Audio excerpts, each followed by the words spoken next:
Assalamualaikum warahmatullahi wabarakatuh. Apa kabar Ustadz Jaban?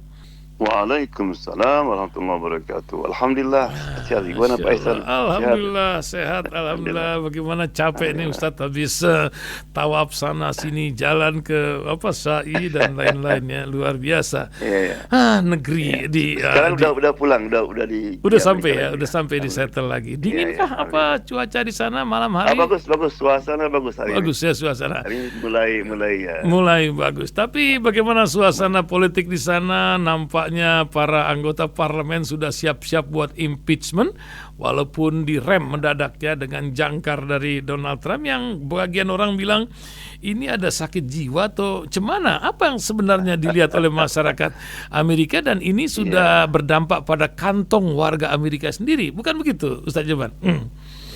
Betul. Sekarang hampir orang, terutama yang kita merasa bangga, orang-orang yang dulu mendukung Donald Trump mati-matian. Sekarang mereka berbalik. Ya, terutama orang-orang Kristen Ortodok. Itu betul-betul dia mengatakan, kan ada seorang perempuan yang mengatakan Trump seperti Jesus katanya, telah menyelamatkan. Bukan main marahnya gitu, itu menjatuhkan agama kita katanya.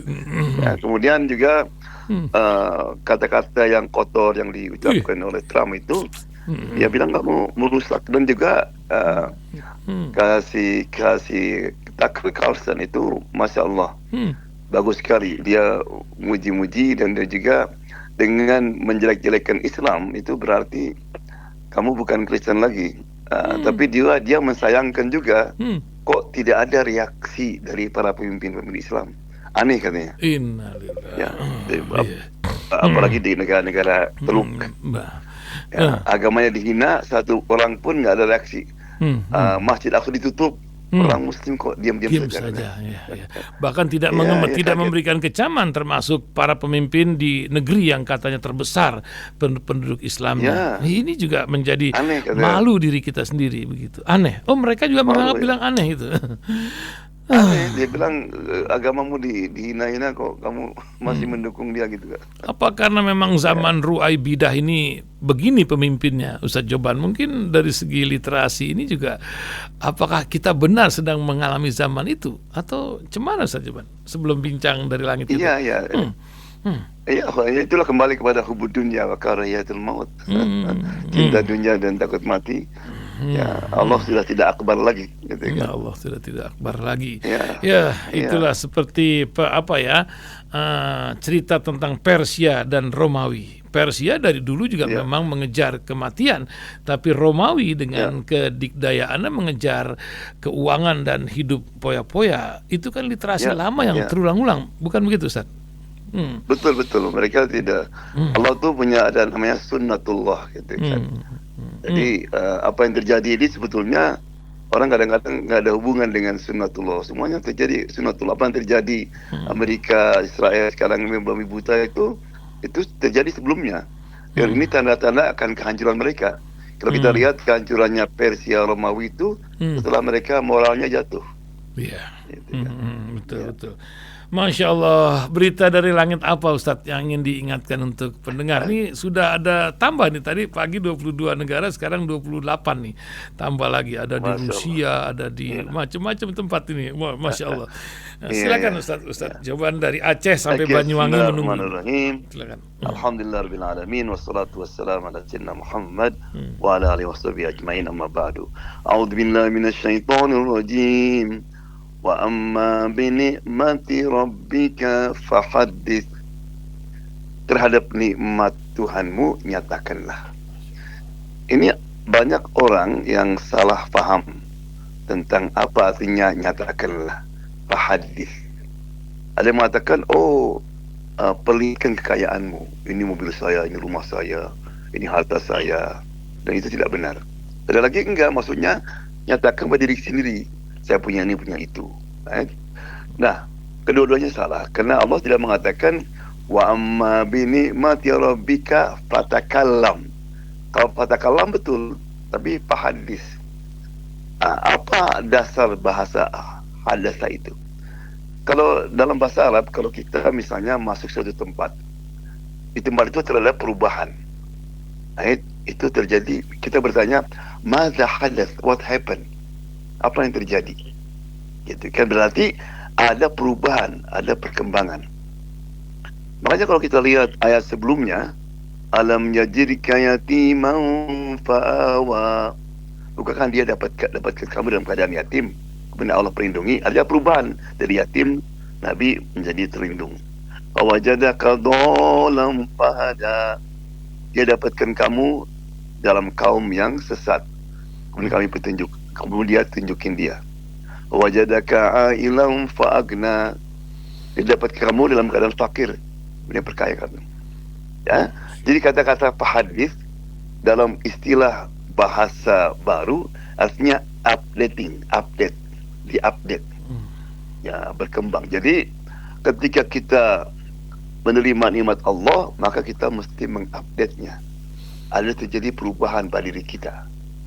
Ya, kerana Allah mengecam orang yang membanggakan hartanya misalnya. Maka Allah mengecam Qarun ketika dia keluar dengan menampakkan kekayaannya itu. Ya, jadi tahadits artinya ketika kita diberikan nikmat Allah SWT, ya, kita lihat nikmat apa itu. Misalnya kita diberikan nikmat ilmu, ya, ilmu itu nikmat. Gunakan ilmu itu dengan melaksanakan apa yang kita pahami dari ilmu itu. Kemudian kita share dengan yang lain. Kita diberi nikmat sehat afiat, gunakan untuk ibadah, untuk bakti kepada orang tua, kepada orang lain. Itu namanya tahadits. Kita dikasih harta misalnya, nah, itu harta gunakan untuk yang halal, gunakan untuk membantu orang lain. Ya, apa saja kita diberikan oleh Allah SWT, ya, Allah mengatakan wa mimma razaqnahum yunfiqun.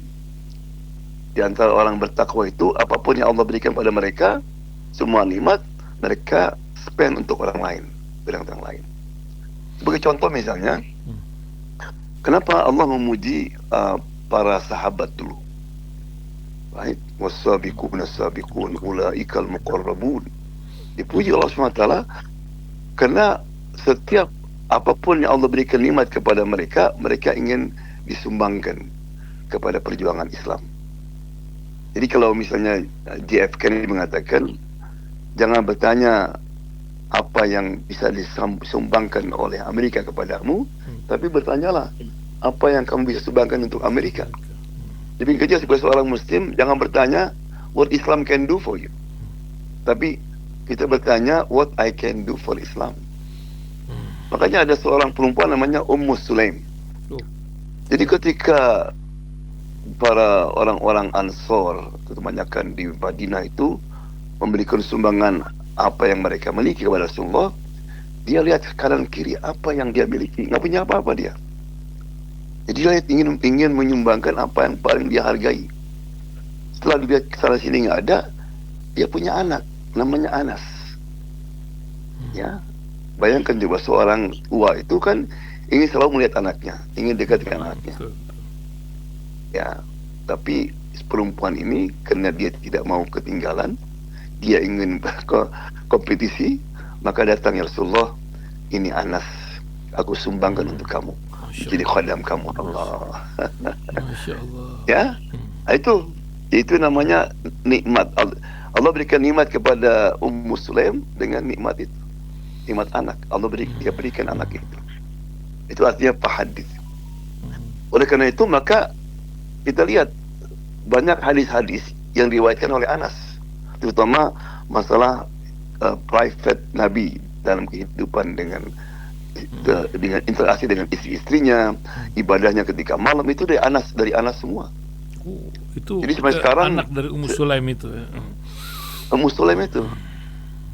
Ya, Sulaim itu. Kemudian setiap khotib sekarang ini, Pak Ihsan, saya ngutip hadis dari Nabi diriwayatkan oleh Anas, itu yang dapat pahala siapa? Anas kan. Tapi yang paling besar pahalanya siapa? Sulaim, ibunya. Ya. Makanya dia ketika Dia tuh ibunya, ayah kan Anas itu anak yatim juga, karena ketika masih kecil ayahnya marikamnya meninggal. Dan banyak yang mau minang dia itu Muslim, tapi dia tolak. Ya, tapi setelah Anas tinggal sama Nabi, ada seorang namanya Tolhah, Abu Tolhah, meminang dia. Tolhah ini good looking, orang kaya. Bilang, Abu Tolhah, saya kira dia adalah perempuan yang akan menolak kamu. Tapi sayang, kamu menyembah, patung, menyembah kayu yang kamu tahu siapa yang bikinnya. Kalau kamu masuk Islam, itu jadi mahar saya, katanya. Masya Allah. Akhirnya Tolhah berpikir, berikutnya masuk Islam dia. Itu penyebabnya. Masuk Islam. Ya. Kemudian punya anak dari itu.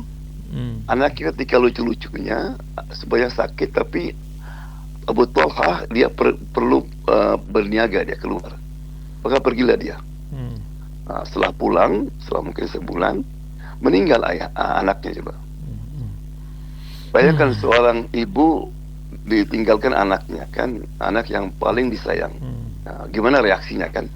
Tapi lihat Ummu Sulaim, dibilang sama semua keluarganya, jangan ada yang ngasih tahu atas meninggal anaknya itu, biar saya nanti. Jadi begitu suaminya pulang, bayangkan coba, dia bisa dandan, masak makanan yang enak-enak. Kemudian ketika ditanya, where's my sweetheart, katanya. Oh, lagi tidur nyenyak sekarang. Dia sudah nggak sakit lagi, katanya. Betul kan? Orang nggak mati, nggak sakit lagi. Ya. Sudah malam-malamnya sampai mau melayani suaminya bersetubuh.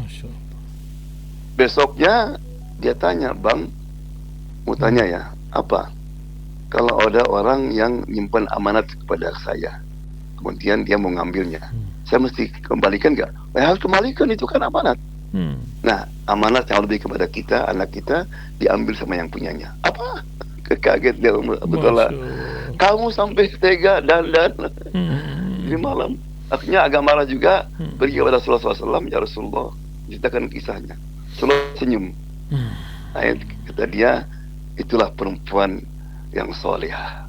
Dia sabar menerima Allah SWT, cobaan Allah SWT, dan apa yang terjadi tadi malam, nanti insya Allah akan melahirkan anak yang menjadi anak yang kamu cintai nanti. Betul. Dari anak itu kemudian dia mendapatkan cucu, 10 cucu, semuanya hafid, semuanya alim, semuanya berjuang, subhanallah. Ya. Jadi kembali tadi, artinya kata Pak Hadis, setiap nikmat yang Allah berikan kepada kita, mari kita gunakan ya untuk mencari keridhaan Allah Subhanahu wa taala, untuk manfaat kita di dunia dan di akhirat. Ya. Itulah insyaallah. Jazakallah khair insyaallah. Syukran kasih Ustaz Joban. Terima kasih Ustaz Joban. Mudah-mudahan bermanfaat dan menjadi pengingat untuk kita semua. Terima kasih Ustaz. Kita lanjut ke berita lainnya. Assalamualaikum warahmatullahi wabarakatuh Ustaz. Waalaikumsalam warahmatullahi wabarakatuh.